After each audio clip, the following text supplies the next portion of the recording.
It's Monday morning, and it is time once again for Meshbesher Monday, and I'm very pleased to have Tony Nemo with us to visit a little bit. Tony, good morning. Good to have you. Hey, good morning, Neil. Nice to be here.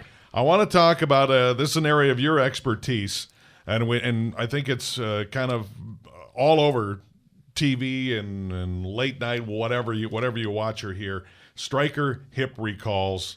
Tell me about this and how it may affect some of our listeners. Yeah, Neil, it is a big deal. And let me kind of explain exactly what the problem is. In a normal hip replacement, you have a degenerative arthritis or you're injured and you need a hip replaced.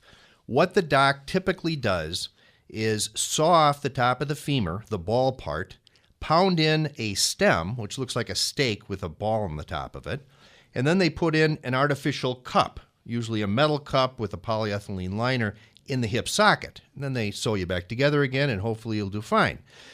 The problem with the Stryker hips is that the stem is different than the traditional stems. Mm-hmm. Again, the traditional stems had a single spike with an attached neck that is just part of the spike, and then they put the ball on the top of the neck.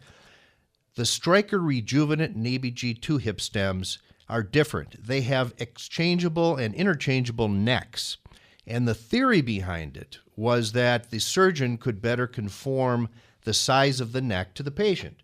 So the surgeon would cut off the top of the femur, pound in the Stryker Rejuvenant or ABG2 stem, attach a neck they felt was an appropriate size, and then put the ball on and sew you back up.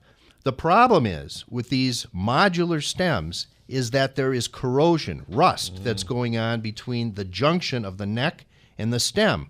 And what happens is that it creates a black sludge, a bunch of crap that marinates in those fluids inside the body and kills tissue. And the result of that is catastrophic for the patients.